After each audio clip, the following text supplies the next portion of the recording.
বন্ধুরা এখন আমরা এইডস দেখব। এইডস এবং এইচআইভি দুইটা আলাদা আলাদা টার্ম। হ্যাঁ, look at this. AIDS, HIV, V আছে না? তো এইটাই বেসিক্যালি ভাইরাস। এই ভাইরাস যদি তোমার দেহে আসে, গিয়ে যদি আকাম কুকাম করে, তাহলে তোমার দেহে যে ঘটনাটা ঘটবে সেটার নাম AIDS. Okay, look at this. শেষ আছে এস। এস মানে সিনড্রোম। সিনড্রোম মানে অনেক কিছুর মিলিত রূপ। সিন মানে অনেক কিছুর মিলিত রূপ। তার মানে তোমার দেহে যে অবস্থা হবে, এটা রোগ না কিন্তু, যে অবস্থা হবে সেটার নাম হলো এইডস। তাহলে ভাইরাস কোনটা? এইচআইভি। তোমার দেহে আসলে কি অবস্থা হবে? এইডস হবে। এইডস কি রোগ? না, এইডস রোগ না, এটা একটা অনেকগুলো ঘটনার সম্মিলিত রূপ। এখন আমরা চলে আসি ভাইরাসটাতে চলে আসি। দেখো, এইচআইভি শেষে ভাইরাস আছে, তার মানে এটা একটা ভাইরাস। ওকে, এই ভাইরাসটা কাকে অ্যাটাক করে? হিউম্যানকে, গরু ছাগলকে অ্যাটাক করবে না। ভাইরাস কিন্তু ভেরি স্পেসিফিক, ও যারে অ্যাটাক করবে তারাই অ্যাটাক করবে, তাই না? একটা গরুর শরীরের মধ্যে যে এইচআইভির প্রবেশ করায় দেয় সিরিঞ্জ দিয়ে, তার কি এইচআইভি হবে? হবে না। তাহলে ইটস এ ভাইরাস। কাকে অ্যাটাক করবে? হিউম্যানকে অ্যাটাক করবে। হিউম্যানকে যদি অ্যাটাক করে কি ঘটনা ঘটায়? ইমিউন ডেফিসিয়েন্সি ঘটায়। ডেফিসিয়েন্সি মানে অভাব, আর ইমিউন মানে হচ্ছে প্রতিরক্ষা। প্রতিরক্ষার অভাব ঘটিয়ে দেয়। ওকে, ধরা যাক তোমার বাড়ির চারপাশে অনেক গার্ড রাখছো যারা তোমার বাড়িতে আক্রমণ প্রতিহত করে। তো এইচআইভি এসে কি করবে? গার্ডগুলোকে আগে সাইজ করে দেবে, গার্ডগুলোকে মাইরা ফেলবে, নিষ্ক্রিয় করে দেবে। তাহলে তোমার বাড়িতে কি বাকিরা অ্যাটাক করতে পারবে না? এইচআইভি কি অ্যাটাক করছে? এইচআইভি ভাইরাসটা কিন্তু অ্যাটাক করে না, ও করছে কি গার্ডগুলোকে নিষ্ক্রিয় করে দিয়েছে, বাকিরা এসে অ্যাটাক করবে। ওকে, তো দেখো, হিউম্যানকে অ্যাটাক করে, এটি একটি ভাইরাস। হিউম্যানকে অ্যাটাক করে কি করে? তার প্রতিরক্ষা ব্যবস্থাকে দুর্বল করে দেয়। তো যে সিচুয়েশনটা হলো, এটার নাম কি? দেখো, একোয়ার্ড। বলো তো এটা কি? তুমি মায়ের পেট থেকে নিয়ে এসছো? পৃথিবীর সবাইকে এটা নিয়ে আসে না। পৃথিবীতে আসার পরে কিংবা মায়ের পেটে আমরা এটা অর্জন করি। মা আক্রান্ত হয়েছে, মা আমারে দিল, আমি অর্জন করলাম। আমার পার্টনার আক্রান্ত হয়েছে, আমি তার শরীর থেকে পাইলাম, তার মানে আমি অর্জন করলাম। এই জন্য একোয়ার্ড বা অর্জন করা কথাটা আছে, একোয়ার করা। তাহলে এটা অর্জন করা, এটা জন্মসূত্রে কেউ পায় না। পাইলে পৃথিবীর সব মানুষ এইডস নিয়ে জন্মাইতো। তাহলে এটা অর্জন করি আমরা। কি অর্জন করি? ইমিউন ডেফিসিয়েন্সি, মানে আমরা প্রতিরক্ষার যে ঘাটতি, এটা আমরা ভাইরাসটা আসলে অর্জন করি। ঠিক আছে? সিনড্রোম মানে কি? সিনড্রোম মানে, সিন মানে টুগেদার, অনেক কিছু সিচুয়েশন হবে, অনেক ব্যাপার স্যাপার ঘটবে, সবগুলো সম্মিলিত রূপ। তোমাদের আমি কনসেপ্টটা বোঝাই। দেখো এখানে, দেখো, এটা একটা জীবাণু, এটা যে কোনো জীবাণুই হতে পারে, এটা একটা ব্যাকটেরিয়া হতে পারে, এটা অন্য ভাইরাস হতে পারে, কিংবা এটা ছত্রাক হইতে পারে, যে কোনো কিছু হইতে পারে। দেখো, ছত্রাকের এই যেখানে দাঁত দুইটা দেখতেছো, এগুলোর নাম হলো রিসেপ্টর। সাদা সাদা দুইটা দাঁত দেখতেছো, রিসেপ্টর।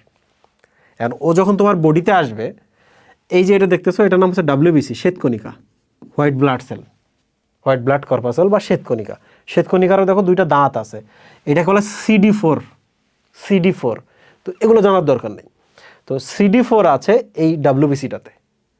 তো ওই CD4 দিয়ে যখন সে এই দুটো দাঁতের সাথে সংযুক্ত হয়, তখন সে বুঝতে পারে যে জীবাণু এইটা, এবং বাকি এই যে প্রতিরক্ষা যারা পুলিশ টুলিশ আছে, সবাইকে বলে আসো, সবাইকে আসো। তাহলে বলো তো, জীবাণু আসলো, ডিটেক্ট করলো কে? ডাব্লিউবিসি। কোনটা দ্বারা ডিটেক্ট করলো? CD4 দ্বারা ডিটেক্ট করলো।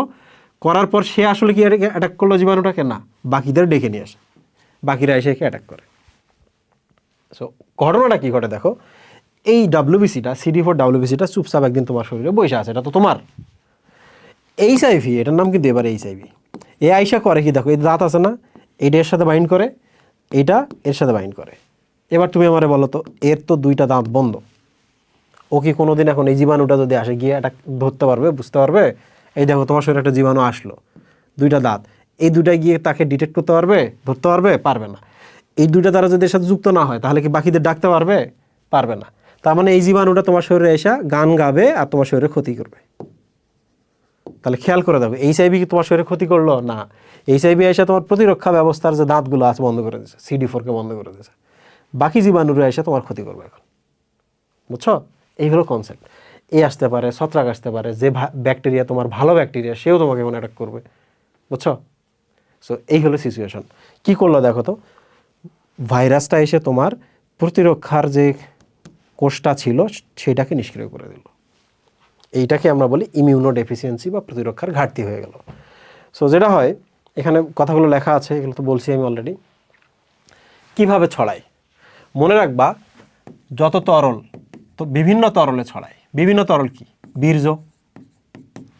তাহলে পার্টনার থেকে পার্টনারের সাথে যৌন সম্পর্ক হলে ছড়াবে। এখানে একটা কথা আছে, অনিরাপদ যৌন মিলন। অনিরাপদ শব্দের অর্থ হলো কোনো ধরনের বেরিয়ার বা কন্ডম ব্যবহার করেনি, তখন পার্টনারের যদি থাকে তাহলে তার পার্টনারের মধ্যে ছড়াতে পারে। বুঝতে পেরেছো? সেকেন্ডলি, আর কি কি তরল আছে? রক্ত।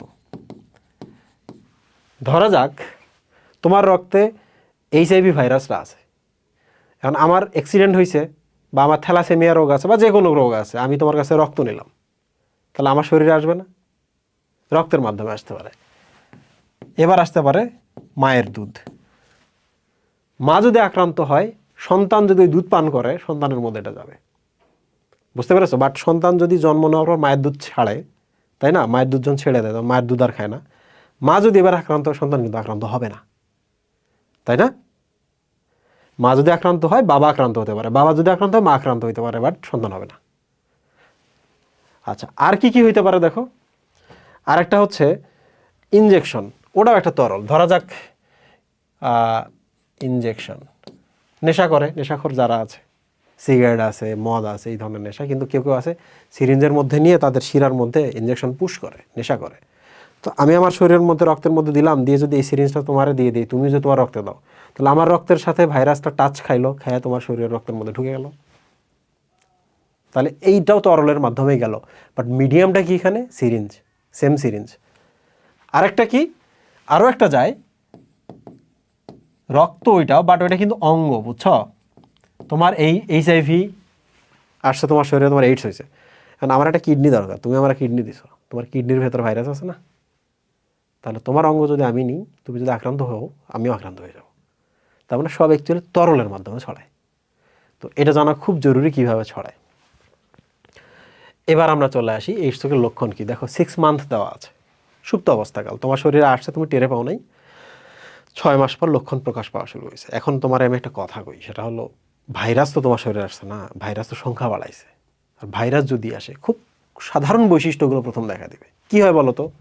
মানুষের শরীরে যে জ্বর, ভাইরাস আসে, ব্যাকটেরিয়া আসে, কী হয়? এই যে দেখো এখানে লেখা আছে জ্বর, জ্বর একটা ব্যাপার স্যাপার। তাহলে প্রথম লক্ষণ হলো এইটা, ভাইরাস আসছে তো এই জন্য জ্বর হবেই, বাইরের জিনিস আসছে তোমার শরীরের মধ্যে, জ্বর হবে। তো ও তো আজীবনের জন্য তোমার শরীরে বাসা বাঁধছে, মৃত্যুর আগ পর্যন্ত, তার মানে জ্বরটা কন্টিনিউয়াস থাকবে, 1 মাস, 1 মাসের বেশি চলতেছে। জ্বর হইলে কী হয় বলো তো? এই যে মানুষের পাতলা পায়খানা হয়, শুকনা কাশি হয়, মুখমণ্ডল খসখসে হয়, একটু ব্যথা ট্যাথা লাগে, মুখমণ্ডল, চোখের পাতা, নাক ইত্যাদি অঙ্গ ফুলে টুলে যাইতে পারে। আর এখানে একটা লেখা আছে দেখো, দ্রুত রোগীর ওজন কমতে থাকে। ওকে, তো পার্সোনালি আমি এই 3টা সবসময় মনে রাখি। এটা আমি যখন তোমাদের মধ্যে স্টুডেন্ট ছিলাম তখন আমি মনে রাখতাম। 1 মাস বা তার থেকে বেশি জ্বর, সারা শরীরে ব্যথা থাকতে পারে, আর ওজন কমে যেতে পারে। ওকে, এই জিনিসগুলো মনে রাখবা। তো এগুলো সাধারণ জ্বরের মতো। এখন প্রশ্ন হলো, ভাই এইডস তো ভয়ঙ্কর জিনিস, মানুষ তো মারা যায়, চিকিৎসা তো আবিষ্কার হয় নাই, তাহলে এগুলো তো সাধারণ সাধারণ জিনিস। আর না পাগলা, এগুলো তো তুমি দেখতেছো। তোমার এই যে শরীরের মধ্যে এই জায়গায় একটা ভালো ব্যাকটেরিয়া এতদিন ছিল, ওই এলাকাটাকে তোমার সুরক্ষা রাখছিল।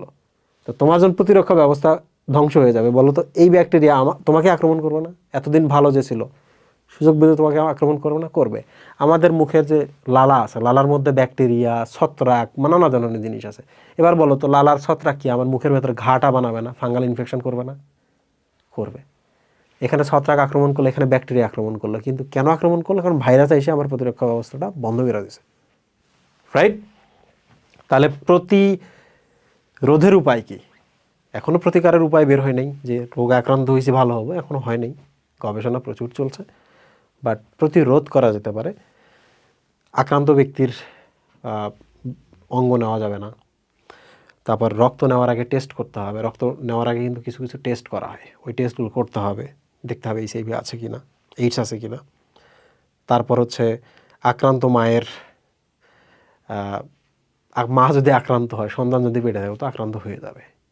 মা আক্রান্ত হওয়ার পর মা টেরে পায় না, তার মধ্যে সন্তানকে আক্রান্ত করে ফেলছে, এটা তো করার কিছু নেই।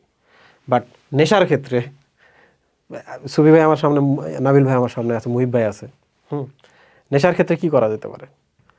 যে 2জন আলাদা আলাদা সিরিঞ্জ ব্যবহার করতে হবে। এটা কি তাই? আর নেশাই করা যাবে না, কখন কিভাবে অ্যাটাক্ট হয়ে যাবে বুঝতে পারবে না। এইডস তোমাকে হয়তো বা ধ্বংস তখন করবে না, আলাদা আলাদা সিরিঞ্জ ব্যবহার করলে। নেশা তোমার খায় ফেলবে। ওকে, সো এই কথাটা এখানে বলছো, দেখো কি কি করা যেতে পারে, প্রতিরোধের উপায়গুলো বোর্ডে লেখো, সংক্ষিপ্ত সার তৈরি করো। আচ্ছা শেষ। এইচআইভি ক্ষতি সাধন করে কিসের বলো তো? ওই যে দাঁতলা CD4 শ্বেতকণিকার, কারণ শ্বেতকণিকায় আমাদের প্রতিরক্ষা দেয়, ওরে শুধু ধ্বংস করো তুমি। কত মাস পর লক্ষণ প্রকাশ করে? 6 মাস।